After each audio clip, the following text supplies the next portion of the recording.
Hey everyone, this is Rish and welcome back to my channel. So myself and GameZone are attempting to make the leaderboard for 2-player Challenge Rift. Now currently I'm solo Challenge Rift up to 537 and I'm third on my server for this as well within the wizard class. So we're going to attempt this together and hope that we make the top 5 at least.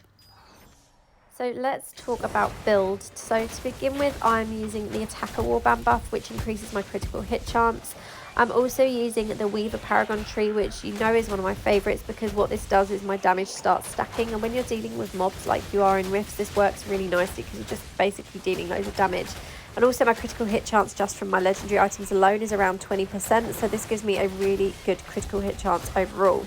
Now set items, I'm using 2 pieces of Shalbas, which primary attack damage is increased by 15%, 2 pieces of Vitus, which increases the duration of all beneficial effects on you or your party members by 30%, and 4 pieces of Banquet of Eyes, so damage dealt to enemies suffering from your continual damage effects is increased by 15%, and also your critical hit chance is increased 2.5% up to 25% for every continual damage effect inflicted on that target. So I have continual damage and damage over time coming from the gems that I have equipped, but I also have continual damage coming from the Lightning Nova essence that I have as well. So moving on to skills, we're using Arcane Torrent, we're using Slow Time, Lightning Nova, Ice Armor, and of course Magic Missile as well. So let's talk about the essences. Starting off with the Helm, we're using Ephemeral Visage, so this gives time dilation. Slow Time now increases your attack and movement speed while also causing your continual damage and persistent ground damage effects to deal damage faster. Slow Time cooldown is reduced by 7.2%. Next up on the chest, we're using Rampant and Inscrutable, so this turns Lightning Nova into Potent Storm.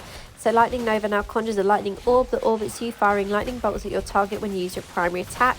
Lightning Nova damage is increased by 18%. On the shoulder, we're using Galbrin, so Ice Armor also causes your primary attacks to decrease enemy movement speed by 40% for 3.2 seconds. For pants, we're using Novel Castigation, so Arcane Torrent also fires tracking missiles that seek out enemies, dealing 10,791 damage. Damage is increased by 90%, and Arcane Torrent damage is increased 10% from the Awakened Gem. For main hand, this will be no surprise to anyone that's watched any of my other videos. We're using Rift Carver, so this creates Celtic Companion, so Arcane Torrent now creates a Celtic orb that moves with you and fires arcane missiles at random nearby enemies. Arcane Torrent damage is increased by 18%, and Arcane Torrent damage increased 10% from the Awakened slot. So on the first offhand slot, we're using Hellstone, so this turns Ice Armor into Frost Armor, which now protects you with 6 charges of damage immunity that also chills nearby enemies when they attack you. Ice Armor cooldown is reduced 7.2%, and Ice Armor cooldown decreased by 10% from the Awakened slot.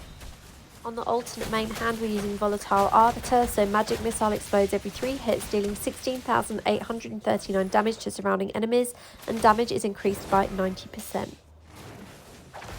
And lastly, on the alternate offhand, we're using Blaster Cast. So Magic Missile fires 2 additional missiles, each dealing 4,053 damage.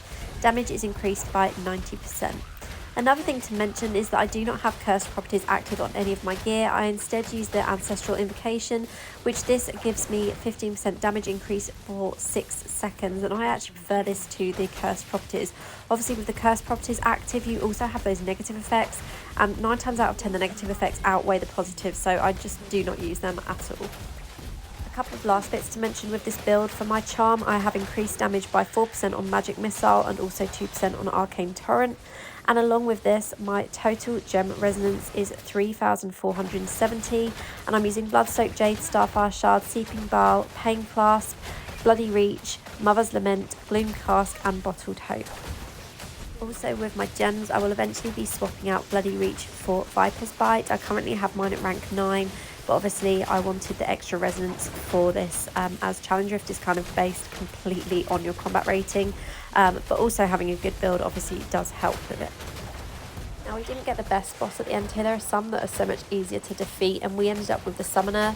Now the problem with him is that he has some attacks that are kind of hard to avoid, and he does also obviously summon mobs, which can be really frustrating because you can sometimes find that your attack is not hitting him, it's just hitting the mobs, and you can see here that's one of the worst attacks he can do, which kind of just freezes. But yeah, not the worst boss that we could have gotten at the end of this rift, so let's just hope we make it on the leaderboard. Now, I forgot to mention the strategy at the beginning of this video, but basically what we've done is myself and GameZone have gone in with really high DPS builds, and he's also using traps. So what this has done, we've basically led mobs to those traps, and it means they cannot move outside of that area, and this makes it a lot easier to deal damage to a certain area. And just like that, we've completed the rift in 4 minutes and 58.95 seconds. Let's see if we made it to the leaderboard. So we actually managed to place third in the 2-player rift, which I'm really pleased with that result. There's 2 teams above us, and you can see they are quite a few levels ahead of where we were on the rifts as well, and also higher resonance players too. So I'm really happy with the result that we got there, and I hope you found this video helpful. I know a few of you have requested more in-depth videos, so hopefully this is what you've been after.